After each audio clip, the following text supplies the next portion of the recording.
السلام علیکم۔ ایک ایپیسوڈ نمبر پہ داستان یقین از قلم منیبہ خلیل۔ وہ تینوں جج سے ہی باہر آئے۔ لیل ٹیبل سجا چکے تھے تو وہ بھی ان کے ساتھ ہی بیٹھ گئے۔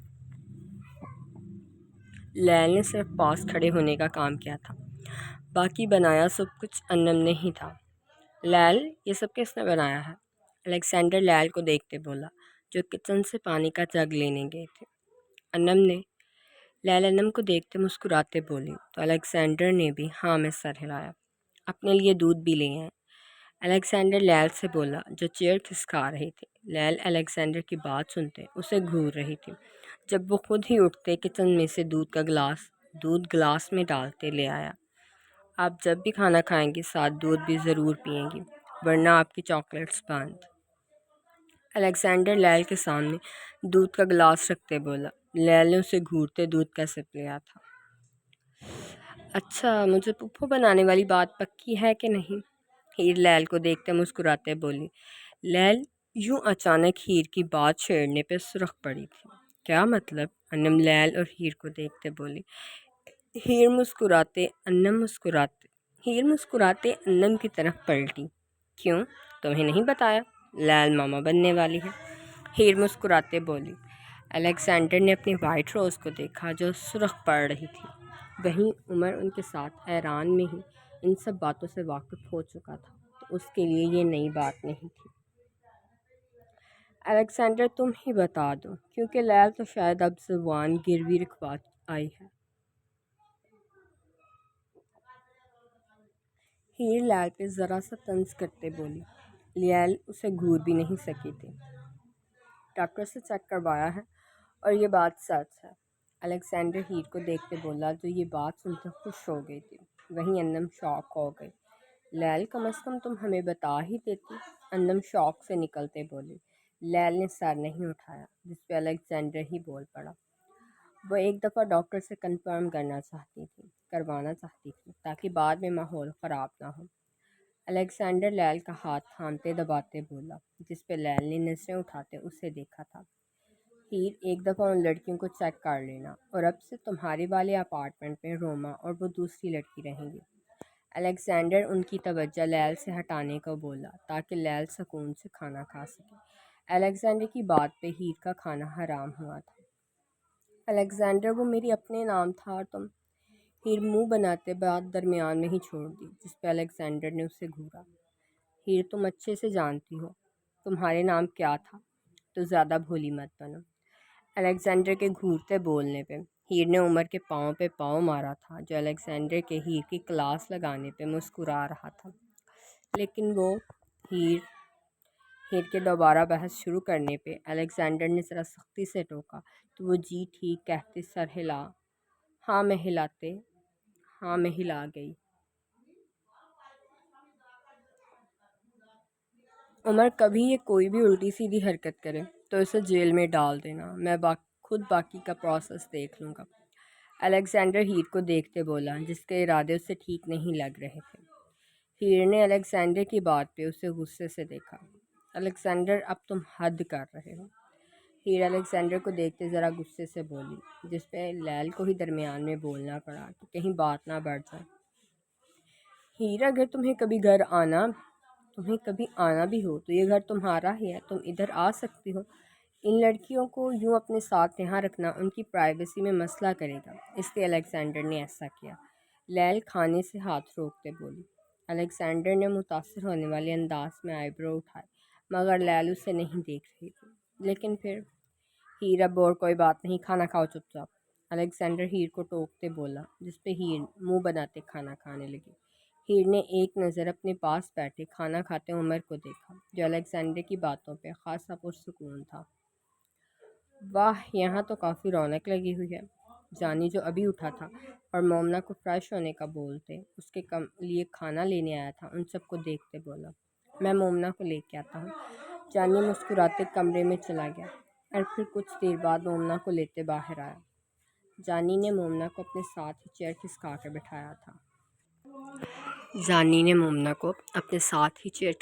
بٹھایا تھا۔ مومنا حسرت سے عمر کو دیکھ رہی تھی، مگر اس سے ملی نہیں۔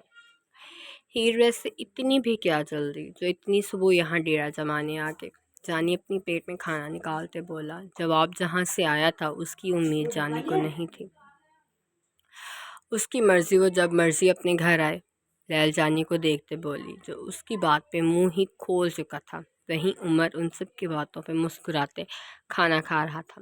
میں تو بس آج کے بعد تم ایسے کیسے بھی ہیر کو اس گھر آنے کا طعنہ نہیں دو گے، جانی جو منمنانے والے انداز میں بول رہا تھا جب لیل اسے وارن کرنے والے انداز میں بولی۔ وہ میں نے بریانی بنائی تھی، وہ لاتا ہوں، جانی لیل سے بچنے کو بولا، جبکہ انم جو سکون سے بیٹھی کھانا کھا رہی تھی اسے فوراً سے پھندا لگا تھا، جس پہ لیل نے فوراً اسے گلاس میں پانی ڈال کے دیا۔ انم دھیان سے لیل انم کو بولی جو پانی پینے کے ساتھ اپنے اوپر بھی گرا چکی تھی۔ سوری، انم ذرا شرمندگی سے بولی۔ لیل نے صرف مسکراتے اسے تسلی دی اور تبھی قیام بھی اندر داخل ہوا۔ اوہ، یہاں تو مزید لوگ جمع ہو گئے اور میرے بغیر ہی سب موج مستیاں کر رہے ہو۔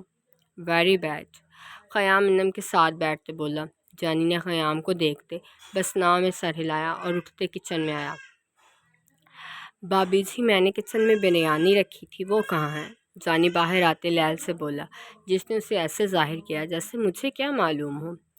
قیام، اگر اب اس میں تمہارا ہاتھ ہوا تو مجھ سے برا کوئی نہیں ہوگا۔ جانی وہیں سے قیام کو وارن کرتے بولا جو اس کی بات پہ ہلکا سا مسکرا رہا تھا، فوراً سے سیدھا ہوا۔ دیکھو، میں نے اکیلے نے نہیں کھائی بلکہ میری بیوی بھی ساتھ تھی۔ قیام اپنی چیئر سے اٹھتے بولا۔ جانی غصے سے اس کی طرف بڑھا تھا۔ کمینے انسان، تم ہر دفعہ ایسا ہی کرتے ہو۔ پہلے تو تم کہتے تھے کہ تم سے کچن میں کام نہیں ہوتا، اب تو تمہاری بیوی بھی موجود ہے، تو کیا اب وہ بھی تمہیں کھانا نہیں دیتی جو تم اپنا بھوکڑ پن ظاہر کرنے یہاں آ جاتے ہو؟ جانی غصے سے اس کے پیچھے دوڑتے بولا۔ ان سب میں صرف لیل اور الیگزینڈر سکون سے کھانا کھا رہے تھے، باقی سب جانی اور قیام کو ہی دیکھ رہے تھے۔ یہ رانجھے کی ہیر بھی ساتھ ہی تھی، میں نے اکیلے نہیں کھایا۔ قیام جانی کو کسی طور بھی جان بخشتے نہ دیکھ بولا۔ ہیر سے پہلے ہی عمر بول پڑا تھا، جس پہ باقی سب تو حیران نہیں مگر ہیر ضرور چونکی تھی۔ جھوٹ مت بولو، تم ہمارے آنے سے پہلے ہی کھا چکے تھے۔ ہم تو جب آئے تھے تم اپنی بیوی کو تنگ کر رہے تھے، عمر سخت لہجے میں بولا، جس پہ جانی نے پاس پڑا کشن قیام کو دے مارا، جو عمر کی بات سننے کے لیے ایک جگہ رک گیا تھا۔ خاموش، اور اب کوئی الٹی سیدھی حرکت نہیں ہوگی، لیل اونچی آواز میں بولی، جس پہ وہ سب بھی سیدھے ہوئے تھے۔ اگر آج سکندر تم لوگوں کو کچھ نہیں بول رہا تو تم سب کی جان کو سکون ہی نہیں آ رہا۔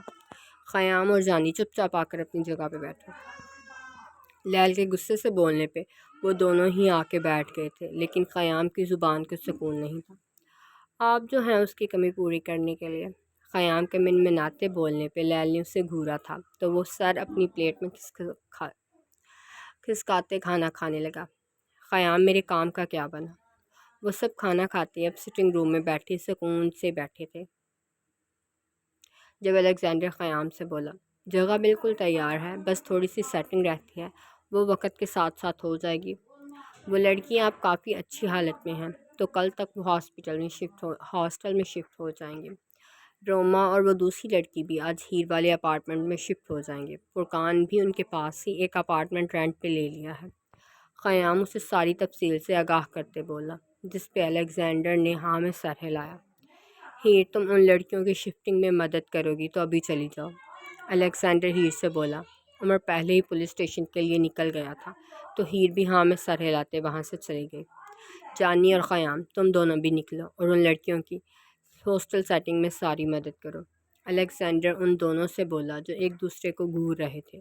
وہ دونوں ہی الیگزینڈر کی بات پہ ہاں میں سر ہلاتے اٹھ گئے۔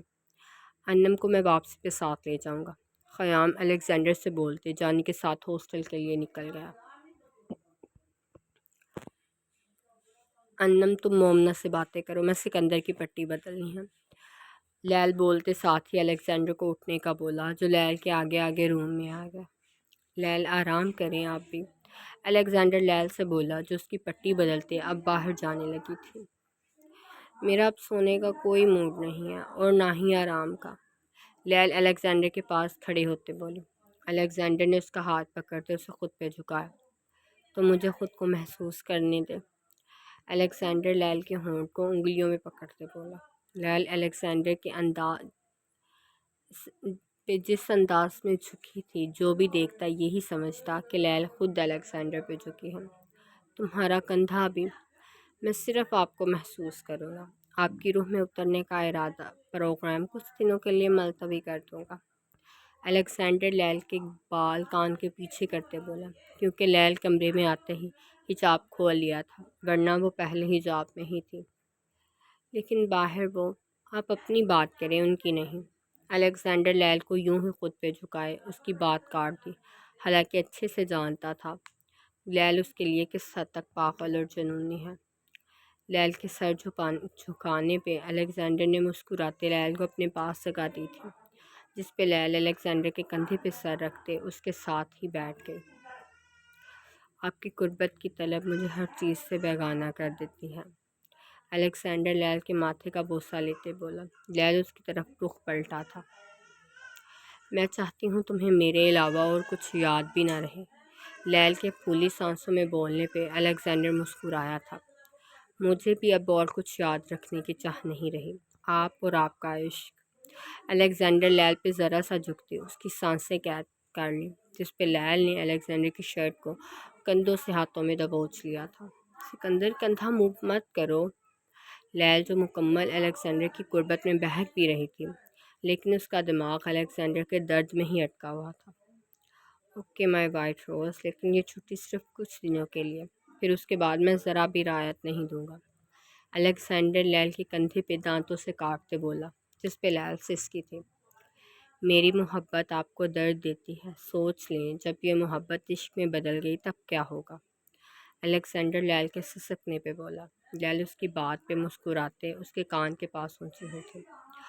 بس وقت کے ساتھ ساتھ اس محبت اور عشق میں اضافہ ہو، کمی نہ آئے، باقی مجھے تمہارے دیے درد منظور ہیں، اور اس میں کوئی شریک نہ ہو۔ لیل کے مسکراتے لہجے پہ الیگزینڈر کو اپنی شریک حیات پہ غرور سا محسوس ہوا تھا۔ بے شک اس میں وقت کے ساتھ اضافہ ہی ہوگا، باقی شریک اس میں ہماری اولاد تو ہوگی میرا وائٹ روز، الیگزینڈر لیل کے گال چومتے بولا۔ لیل اسے غصے سے دیکھا تھا۔ اس دل میں صرف میں ہونی چاہیے اور کوئی بھی نہیں، مطلب کوئی بھی نہیں، لیل الیگزینڈر کے سینے پہ انگلی رکھتے بولی۔ الیگزینڈر نے ہاں میں سر ہلانا ہی مناسب سمجھا، ورنہ شاید اس کی بیوی کو یہ بات بھی ناگوار گزرتی۔ اب کیا ارادے ہیں تمہارے؟ جانی فرقان سے بولا، جو میں اسے روما سے شادی کرنے کی خواہش کے بارے میں بتا رہا تھا۔ اس روز واپسی پہ جانی بھی مومنہ کو اپنے گھر لے آیا تھا،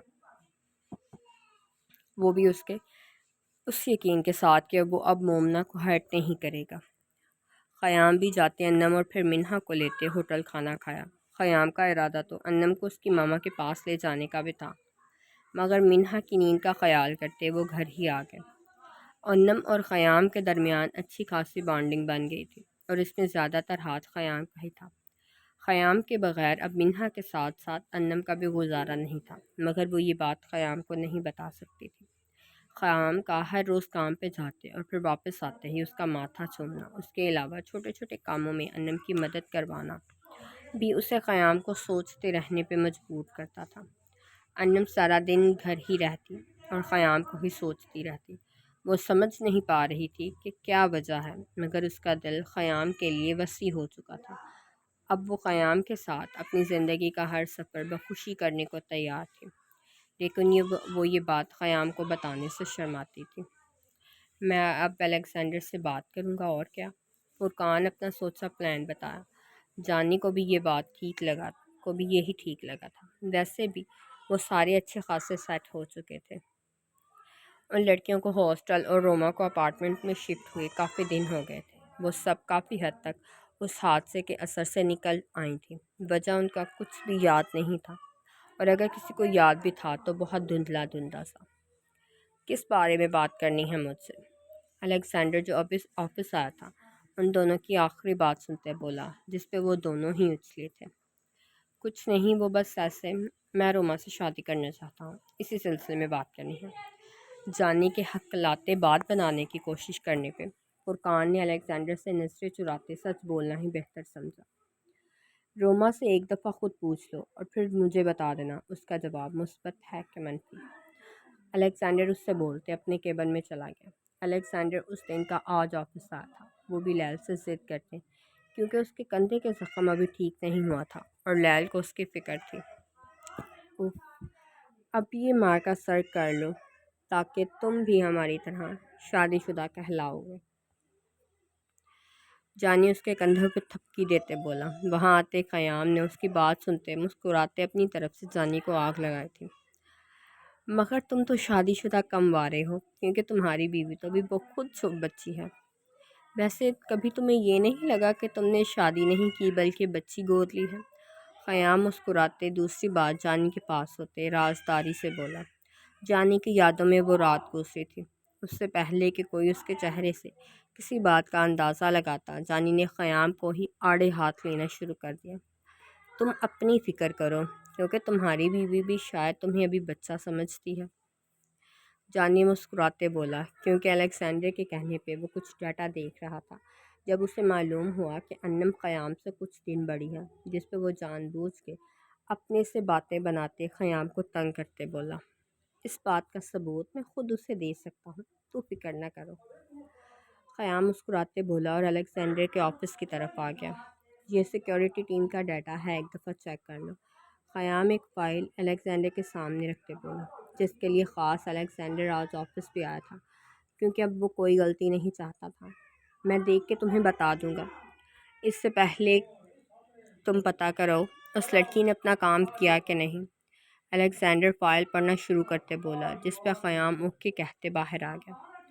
تم اپنا نام کیوں نہیں بتاتی؟ روما جو اس کے ساتھ ہی باہر چل رہی تھی اچانک پوچھ بیٹھی، جس پہ اس کے ساتھ چلتی وہ لڑکی کچھ سیکنڈ کے لیے رکی مگر پھر روما کے ہم قدم ہو گئے۔ تم مجھے گرل کہہ سکتی، اس نے بولتے آفس میں قدم رکھا۔ سامنے سے آتا قیام بھی رک گیا تھا۔ یار تم اپنا نام ہی کوئی رکھ لو تاکہ تمہیں آسانی سے مخاطب کر سکے۔ قیام جو بات پوچھنا چاہتا تھا لیکن پھر اس کا نام نہ معلوم ہونے پہ منت کرنے والے انداز میں بولا، You can call me a girl. By the way, you are a very strange girl. اس لڑکی کے سنجیدگی کے سے بولنے پہ قیام مسکراتے بولا اور پھر اس سے کام کے متعلق پوچھنے لگا۔ اس لڑکی کے سنجیدگی سے بولنے پہ قیام مسکراتے بولا اور پھر اس سے کام کے متعلق پوچھنے لگا۔ اوکے، تو مندر چلی جاؤ پھر۔ قیام اس سے ساری تفصیل لینے کے بعد بولا، جس پہ وہ دونوں ہی اندر چلی گئے۔ قیام نے بس اس لڑکی کو سمجھنے کی کوشش کر رہا تھا۔ روما، ادھر آنا، مجھے تم سے کچھ بات کرنی ہے۔ فرقان جو بس روما کے ہی انتظار میں تھا اس کے اندر داخل ہوتے ہی بولا، جس پہ وہ گرل کو ایک نظر دیکھتی فرقان کے طرف آ گئی، جس نے اسے اپنے کیبن میں آنے کا اشارہ کیا تھا۔ روما، مجھے تم سے کچھ ضروری بات کرنی ہے۔ دیکھو، اگر تمہاری مرضی نہ ہوئی تو مجھے کوئی مسئلہ نہیں ہے، اور اگر تم سوچنے کے لیے وقت لینا چاہو تو بھی مجھے منظور ہے۔ فرقان بات بتانے کے بجائے اپنی ہی ہانکنے لگا، جس پہ روما نے نہ سمجھی سے اسے دیکھا تھا۔ میں تم سے شادی کرنا چاہتا ہوں، اور وہ بھی تمہاری مرضی سے۔ فرقان نے بولتے ہی روما کی طرف دیکھا، جس کی آنکھوں میں حیرت ابھری تھی۔ لیکن وہ میرا ماضی، روما نم آنکھوں سے بولی جب فرقان نے اسے ٹوک دیا۔ یہ روما، یہاں کوئی بھی فرشتہ نہیں ہے، ہر کسی کے ماضی میں کوئی نہ کوئی داغ ضرور ہے۔ میں بھی پہلے ایک بار میں شراب بیچتا تھا، میں بھی نہ جانے کتنے لوگوں کو قتل کیا ہے، میں نے بہت لوگوں کو ڈرگز کے نشے پہ لگایا ہے، لیکن اب میں ایسا نہیں ہوں۔ روما، ضروری ماضی کبھی بھی نہیں ہوتا، بلکہ صرف حال ہوتا ہے۔ ماضی تو وہ ہے جو گزر گیا، اور گزرے ہوئے سے کسی کی زندگی کا فیصلہ نہیں کرتے۔ ماضی گزرا ہوا وقت ہے جسے ہم بدل نہیں سکتے، وہی حال تو آج ہے جس پہ ہر کسی کی طاقت ہے، جسے ہر کوئی بدل سکتا ہے۔ فرقان اسے سمجھاتے بولا، جس نے فرقان کی باتوں پہ آنکھوں کی نمی چھپائی تھی۔ مجھے سوچنے کے لیے کچھ وقت چاہیے۔ 1 ہفتہ بہت ہوگا؟ جی، اوکے، اب تم جا سکتی ہو۔ روما کے وقت مانگنے پہ فرقان نے خود ہی مدت کا تعین کرتے اس سے پوچھ بھی لیا اور اسے جانے کا بھی بول دیا، جس پہ وہ کیبن سے نکل گئے۔ عمر، ابھی میرے منہ مت لگو، میرا موڈ سخت خراب ہے۔ ہیر جو اٹھتے ہی موبائل چیک کرنے کے لیے ہاتھ بڑھایا اور وہاں جگمگاتا پیغام دیکھ اس کی آنکھوں میں مرچیں بھر گئی تھی۔ عمر جو ہیر کو کھانے کے بولنے آیا تھا غلطی سے وجہ پوچھ بیٹھا تو ہیر آگے سے اسے بھی سخت لہجے میں سنا دی۔ اچھا نہیں پوچھتا بھی اٹھو تو، عمر پچکارنے والے انداز میں بولا، جس پہ ہیر اسے گھورنے لگی۔ میں جانتا ہوں یہ آنکھیں بہت قاتل ہیں، مگر فی الحال ان کا استعمال کرتے اٹھو اور فریش ہوتے باہر آ جاؤ۔ عمر بیڈ شیٹ ٹھیک کرتے بولا تو ہیر بھی ان سب سے حساب لینے کے لیے تیار ہونے چلی گئی۔ ہیر جیسے ہی فریش ہوتے باہر آئی، سامنے ہی عمر اس کا انتظار کر رہا تھا۔ ہیر کے بیٹھتے ہی عمر نے اس کے لیے بھی کھانا نکالا اور خود بھی کھانے لگی۔ ہیر تنے چہرے کے ساتھ کھانا کھا رہی تھی۔ عمر سوچ رہا تھا کہ آج اس طوفان کو کس نے آواز دی۔ ہیر الیگزینڈر کے حکم دینے کے بعد سے عمر کے ساتھ ہی رہ رہی تھی اور وہ اپنے اپارٹمنٹ سے اپنا سامان بھی اٹھا لائی تھی۔ ہیر عمر کے ساتھ کافی پرسکون سے رہ رہی تھی، مگر ابھی بھی ان دونوں میں سب کچھ نارمل نہیں تھا۔ ابھی بھی ان کے رشتے میں ایک خلل سا تھا جو نہ جانے کس وقت بھرنا تھا، یا شاید ان دونوں کو یوں ہی زندگی بسر کرنی تھی۔ پلیز اگر آج جلدی آ گئی تو آتے ہوئے کھانا لے آنا کسی بھی اچھے سے ہوٹل سے، میں واپسی پہ لیٹ ہو جاؤں گا اور پھر مجھ سے کھانا بھی نہیں بنتا۔ عمر ہیر کو اٹھتے دیکھ بولا، جس پہ ہیر بغیر بحث کے دل میں ہاں میں سر ہلاتے چلی گئی۔ ہیر کے یوں بغیر کسی بحث کے بات مان لینے پہ عمر حیران تو ہوا، مگر پھر اپنی کیپ اٹھانے لگا۔ ہیر اپنی بائک منگوا لی تھی، جس کی وجہ سے اب کہیں بھی آنے جانے کے لیے اسے کسی کا انتظار نہیں کرتی تھی، بلکہ خود ہی نکل پڑتی، جیسے آج۔ ہیر عمر کے نکلنے سے پہلے ہی چلی گئی، جس پہ وہ بھی گھر لاک کرتے اپنی جاب پہ چلا گیا۔ عمر نے اپنے آگے جاتی ہیر کی بائک دیکھتے دل سے دعا کی تھی کہ ان کے درمیان سب نارمل ہو جائے اور وہ عمر کے ساتھ زندگی کو جینے لگے۔ کہاں ہے الیگزینڈر؟ ہیر غصے سے الیگزینڈر کے گھر داخل ہوتے لیل کو سامنے ہال میں ٹی وی دیکھتے دیکھ بولی، جس پہ لیل ٹی وی کو میوٹ موڈ آن کرتے وہاں سے اٹھی۔ ہیر کیا ہوا اور اتنے غصے میں کیوں ہو؟ لیل ہیر کے سامنے آتے بولی، جس پہ ہیر نے خود کو کچھ پرسکون کیا۔ الیگزینڈر کہاں ہے؟ ہیر اپنی آنکھیں بند کرتے دوبارہ کھول کے بولی، جس پہ لیل اس کا ہاتھ پکڑتے اسے صوفے پہ بٹھایا اور گلاس میں پانی ڈال کے دیا۔ پہلے یہ پیو، پھر بتاتی ہوں۔ لیل اسے گلاس تھماتے بولی۔ ہیر نے سارا گلاس ایک ہی سانس میں ختم کر دیا۔ اب بتاؤ۔ ہیر اپنے ہاتھ کی پشت سے ہونٹ صاف کرتے بولی، جس پہ لیل نے اس کی طرف رخ کیا۔ سکندر آفس چلا گیا ہے اور مجھے تم سے کچھ بات کرنی ہے، تو تم میری بات سنے بغیر نہیں جا سکتی۔ لیل گلاس ٹیبل پہ رکھتے بولی اور ساتھ ہی ٹی وی آف کر دیا، جس پہ ہیر نے لیل کو نہ سمجھی سے دیکھا۔ تم کال پک نہیں کر رہی تھی، اس لیے الیگزینڈر نے دوسری لڑکی کو اس کام پہ بھیج دیا، اور وہ یہ بھی سمجھ گیا ہے کہ تم نیند کی گولیاں مسلسل لے رہی ہو۔ لیل کے بولنے پہ ہیر نے اپنی آنکھیں جھکائی تھیں، جس پہ لیل نے ہیر کے ہاتھ پہ ہاتھ رکھا۔ اگر عمر کے ساتھ گزارا مشکل ہے تو لوٹ آؤ، اس سے میں خود بات کر لوں گی۔ محبت کرنے والے اپنے محبوب کو تکلیف میں نہیں دیکھ سکتے، وہ بھی تمہاری تکلیف کا خیال کرتے تمہیں جانے دے گا۔ لیل کے بولنے پہ ہیر نے اپنی آنکھیں اٹھاتے لیل کے چہرے پہ گاڑی تھیں، جس پہ مذاق کی رمق تک نہیں تھی۔ ہیر میں جانتی ہوں تم سکندر کو بچانے کے ہر جانے کے طور پہ عمر کے ساتھ رہ رہی ہو۔ لیل ہیر کا ہاتھ دباتے بولی۔ ہیر کی آنکھیں نم ہوئی تھیں۔ عمر نے معافی مانگی تھی؟ ہاں۔ اپنی غلطی کی سزا کاٹنے کو بھی تیار ہے؟ ہاں۔ تم نے سزا دے لی کہ نہیں دی؟ کیوں؟ میں نے معافی کی شرط طلاق رکھی تھی جو اسے منظور نہیں۔ اب تم کیا چاہتی ہو؟ سکون۔ اسے معاف کر دو پھر۔ ہیر سکون دنیا میں کبھی نہیں ہوتا۔ اس دنیا میں خدا نے سب کچھ رکھا، مگر سکون نہیں رکھا، تاکہ ہم اس میں جینے کی چاہ میں پاگل نہ ہو جائیں۔ سکون ہمیں اپنے محبوب شخص کی آغوش میں ہی ملتا ہے۔ اسے معاف نہیں کر سکتی تو بھی خود کے لیے اس کی طرف ہاتھ بڑھاؤ۔ میں بھی بہت بے سکون تھی، مگر سکندر نے میری ساری بے سکونی ختم کر دی۔ ہیر مرد اپنی غلطی نہیں مانتا، معافی تو دور کی بات ہے۔ اگر وہ تم سے اپنی غلطی مانتے معافی مانگ رہا ہے تو اس کی سزا اس کی بساط کے مطابق تجویز کرتے اسے معاف کر دو۔ سزا ایک حد میں رہتے دی جاتی ہے۔ حضرت آدم کی غلطی کی سزا بھی ایک حد تک تھی، ان کی جدائی بھی ایک مخصوص وقت تک تھی، پھر انہیں معاف کر دیا گیا تھا۔ میں تمہیں بس اسے معاف کرنے کا بول رہی ہوں، اسے سزا دو، بے شک دو، مگر اس کی اور اپنی بساط کے مطابق۔ اس کو اتنی ہی سزا دو کہ تم خود بھی وہ سزا برداشت کر سکو، ورنہ محبوب کی سزا پہ ہم خود ہی تڑپ جاتے ہیں۔ لیل رازدارانہ انداز میں بولی، جس پہ ہیر نے اپنی آنکھیں خشک کیں جو بھیگ گئی تھیں۔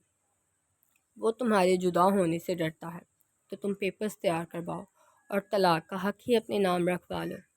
اگر تمہیں کہیں بھی ایسا محسوس ہو کہ وہ تم سے بے وفائی کر رہا ہے یا اس رشتے میں مخلص نہیں تو علیحدہ ہو جانا۔ لیل اسے ایک اور راستہ دکھاتے بولی۔ ہیر اس بات سے انجان تھی کہ طلاق کا حق عورت کو بھی مل سکتا ہے۔ ہیر، مجھے امید ہے تم میری بات سمجھ چکی ہو، تو پلیز کسی اور کے لیے نہیں تو اپنے سکون کے لیے ہی ایک کوشش کر لو۔ اگر تمہیں اس کے حصار میں بھی سکون نہیں ملا تو جو تمہیں مناسب لگے وہ کر لینا۔ لیل اسے مزید قائل کرتے بولی تو ہیر آگے ہوتے لیل کے گلے لگ گئی اور آنسوؤں سے رونے لگی۔ لیل، مجھے عمر کے خود پہ لگائے گئے الزام نہیں بھولتے۔ اس نے مجھے طوائف سے بھی بدتر کہا تھا۔ تم خود بتاؤ میں کیسے وہ سب بھول جاؤں جس نے میری روح تک کو داغدار کر دیا؟ تو پھر اسے احساس دلاؤ کہ اس نے تمہارے ساتھ کیا کیا ہے۔ اسے بتاؤ کہ ایک طوائف سے بدتر عورت کی محبت میں گرفتار ہے وہ بھی اب۔ ہیر، طوائفیں کبھی بری نہیں ہوتی، مجھے تو کبھی کوئی طوائف بری نہیں لگی۔ یہ طوائفیں تو کبھی کسی مرد کے گھر جاتے انہیں اپنے پاس آنے کی دعوت نہیں دیتی، یہ مرد خود ان طوائفوں کے پاس جاتا ہے، تو زیادہ برا کون ہوا؟ طوائف سے نفرت مجھے تو ان عورتوں سے بھی نفرت جیسی لگتی ہے جن کا ریپ کیا جاتا ہے۔ اگر اس نے تمہیں طوائف کہا ہے تو طوائف کوئی برا لفظ تو نہیں ہے جس پہ تم رو۔ بابا بلے شاہ فقیر خدا تھے اور انہوں نے کوئی ایسے الفاظ استعمال کیے کہ وہ اس اسلام کے پیروکار کو اسلام کی توہین لگے۔ اسلام کے ان ٹھیکہ داروں نے ان کی نماز جنازہ پڑھانے اور ان کو اپنی جگہ پہ دفنانے سے انکار کر دی۔ وہ بھی ان کے جیسے ہی مرد تھے جنہیں خود سے زیادہ اچھا کبھی کوئی لگا ہی نہیں، جنہیں لگتا ہے کہ خدا کی بنائی جنت میں صرف وہ جائیں گے، باقی سب تو جہنمی ہیں۔ ان پیرو فقیر کا نماز جنازہ ایک خواجہ سرا کا پڑھایا تھا، اور نماز جنازہ میں شریک چند گنے چنے لوگوں میں ایک طوائف بھی تھی جنہیں وہ اپنا مرشد اور استاد مانتے تھے۔ ہیر، جو اپنے غم پہ رو رہی تھی، لیل کی بات سنتے چپ بھی ہوئی اور خاموشی سے اس کی بات سننے لگی۔ اسلام نے تو مردے کے ساتھ برا سلوک کرنے کی اجازت نہیں دی، تو پھر یہ سب کرنے کا مقصد؟ اب بتاؤ، ایک طوائف اچھی تھی، ایک خواجہ سرا اچھا تھا، یا پھر اس دنیا کے نامی گرامی نیکوکار مرد؟ اس نے تمہیں طوائف سے بھی گری ہوئی بولا تو تم اسے بتاؤ کہ طوائفیں کیسی ہوتی ہیں۔ تم اسے بتاؤ کہ طوائفیں کسی کی بہن بیٹی کی عزت نہیں لوٹتی۔ طوائفیں کسی مردے پہ یہ بحث نہیں کرتی کہ یہ اہل ایمان ہے کہ نہیں۔ طوائفیں راہ چلتی عورتوں کو نہیں چھیڑتی۔ طوائفیں پیسوں کے لیے لوگوں کے خون نہیں کرتی۔ طوائفوں نے کبھی کسی مرد کا گھر برباد نہیں کیا، یہ مرد خود اپنا گھر برباد کرتا ہے۔ پھر کبھی بھی اس لفظ کے پیچھے بنائی گئی اس معاشرے کی کہانی نہیں سنتے، بلکہ اپنی ایک کہانی بناتے ہیں۔ ہر لفظ کو معاشرے کی نظر سے نہیں دیکھتے، بلکہ ان کے لیے نئے مطلب تلاش کرتے ہیں جو کہ ہر سننے والے کو ان پہ سوچنے پہ مجبور کر دے۔ مجھے امید ہے تم میری بات سمجھ گئی ہوگی اور تم ہی مجھے اس شعر کا مطلب بھی بتاؤ گے، تاکہ مجھے معلوم بھی ہو کہ میں نے کسی کو سمجھایا ہے کہ بس اپنا سر کھپایا ہے۔ تو مجھے اس کا مطلب بتاؤ گی جب بھی ہم دوبارہ ملیں۔ کیا فرض ہے کہ سب کو ملے ایک سا جواب؟ آؤ نہ ہم بھی سیر کریں کوہ طور کی۔ مرزا غالب۔ ہیر نے لیل کو دیکھا تھا جو اب مسکراتے اسے ہی دیکھ رہی تھی۔ اس نے تو اس لفظ کے چلتے اپنی سانسوں تک کو مشکل میں ڈال دیا تھا، مگر اب لیل کی بات سنتے اسے ایسا معلوم ہو رہا تھا جیسے اس لفظ سے اچھا کوئی لفظ ہے ہی نہیں۔ اس نے تو اس نہج پہ سوچا ہی نہیں تھا۔ اگر سوچ لیتی تو شاید یوں خود کو پرسکون کرنے کے لیے نیند کی گولیاں نہ کھاتی۔ سکندر آفس میں ہے، اور اگر ابھی بھی اس سے ملنا ہے تو وہیں چلی جاؤ۔ لیل اسے سوچوں سے نکالنے کو بولی۔ ہیر نے نہ سمجھی سے ہاں میں سر ہلا دیا، کیونکہ ابھی وہ کچھ اور نہیں سوچنا چاہتی تھی۔ ہیر جاؤ آرام کر لو، ابھی تمہاری حالت نہیں کہیں بھی جانے والی۔ لیل اسے اٹھتے دیکھ کے بولی، جو غائب دماغی سے اس کے آس پاس دیکھ رہی تھی۔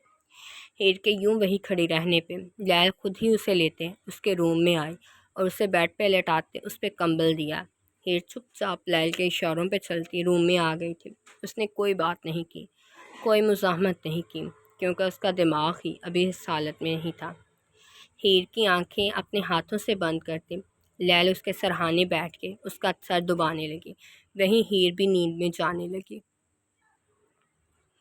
اس کا دماغ جو اتنے دنوں سے بس ان لفظوں میں الجھا ہوا تھا، آج لیل کی باتوں سے کافی حد تک سلجھ گیا، اور اسی وجہ سے ہیر کا دماغ فی الحال اور کچھ بھی سوچ نہیں پا رہا تھا۔ لیل ہیر کے سونے کا یقین کرتے باہر آ گئے، اور وہیں آج پہلی دفعہ ہیر خود کو ہلکا محسوس کرتے بغیر نیند کی گولیوں کے سو گئی تھی۔ جی تو یہ تھا 58 والا ایپیسوڈ۔ امید ہے یہ بھی آپ کو پسند آئے گا۔ اللہ حافظ، please take care of your self.